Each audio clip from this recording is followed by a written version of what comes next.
కూటమి ప్రభుత్వంలో ఉమ్మడి చిత్తూరు జిల్లాకు మరోసారి అన్యాయం జరిగిందా? మంత్రివర్గంలో ఒక్కరికి చోటు దక్కని పరిస్థితుల్లో నామినేటెడ్ పదవుల్లోనూ అదే సీన్ రిపీట్ అయిందా? తిరుపతి మినహా చిత్తూరు, అన్నమయ్య జిల్లాల కూటమి నేతలు అసంతృప్తితో ఉన్నారా? టీడీపీ, జనసేన, బీజేపీ శ్రేణులు ఏమంటున్నాయి? Was the story?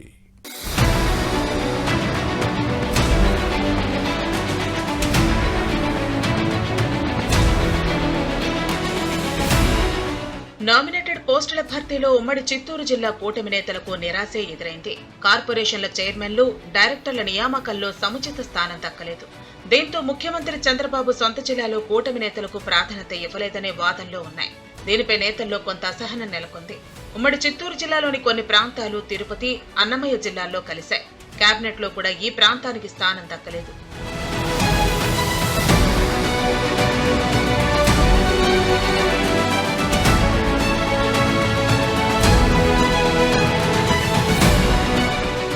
దీంతో నామినేటెడ్ పోస్టులపై ఆశలు పెట్టుకున్నా మొదటి విడతలో పేర్లు లేవు. ఇటీవల ప్రకటించిన 20 కార్పొరేషన్ల పాలక వర్గాల్లో తిరుపతి జిల్లా టీడీపీ నేత రవినాయుడు ఏపీ క్రీడా ప్రాధికార సంస్థ శాఖ చైర్మన్ గా నియమితులయ్యారు. ఇదే ప్రాంతానికి చెందిన పరసారత్నం, పూకా విజయ్ కుమార్, చందన స్రవంతి, గంగాధర శ్రీరామదాసు, గంజి మాధవయ్యకు కార్పొరేషన్ల డైరెక్టర్ల పదవులు దక్కాయి. చిత్తూరు జిల్లాను తీసుకుంటే కుప్పం ప్రాంతానికి చెందిన P S Muniratnam RTC vice chairman గా నియమితులయ్యారు. చిత్తూరు మాజీ మేయర్ కటారి హేమలతకు రాష్ట్ర పర్యాటకాభివృద్ధి సంస్థ డైరెక్టర్ గా అవకాశం కల్పించింది. అన్నమయ్య జిల్లాను తీసుకుంటే తమ్మళ్లపల్లి నియోజకవర్గ నేత పర్వీన్ తాజ్ రాష్ట్ర పౌర సరఫరాల సంస్థ డైరెక్టర్ పదవి పొందారు.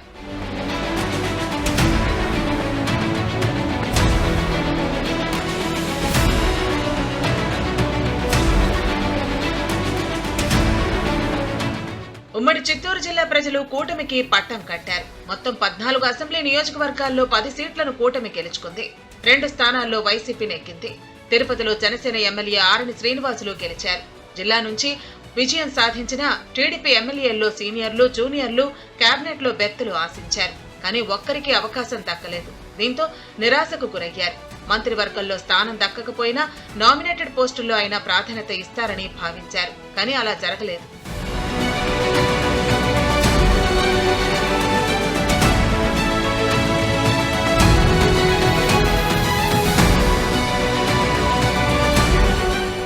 ఇక నామినేటెడ్ పోస్టుల తొలి జాబితాలో తిరుపతి మినహా చిత్తూరు, అన్నమయ్య జిల్లాలకు ఎందుకు ప్రాధాన్యత దక్కలేదనే అంశం పొలిటికల్ సర్కిల్స్ లో హాట్ టాపిక్ గా మారింది.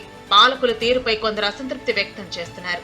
సామాజిక సమీకరణాలు, కూటమి పార్టీల మధ్య సర్దుబాటుతో పదవులు ఆశించిన కీలక నేతలకు పదవులు ఇవ్వటం కుదరలేదని టాక్. వైసీపీ నేతలు దాడులు, దాష్టికాలను ఎదుర్కొని పార్టీని గెలిపిస్తే నామినేటెడ్ పదవుల్లో అవకాశం కల్పించకపోవడంపై కొందరు అసహనం వ్యక్తం చేస్తున్నారు. వైసీపీ నేతలు పెట్టిన కేసుల్లో జైలుకు వెళ్లి వచ్చిన వారు ఉన్నారు. మరోవైపు టీడీపీ మినహా జనసేన, బీజేపీలో ఒక్కరికీ అవకాశం దక్కలేదు. దీంతో జన సైనికులు కమలనాథుల్లో నిరాశ, నిస్పృహలు నెలకొన్నాయి. మొదటి విడతలో స్థానం దక్కకపోయినా రెండోసారైనా ప్రాధాన్యత ఇస్తారో లేదో చూడాలి.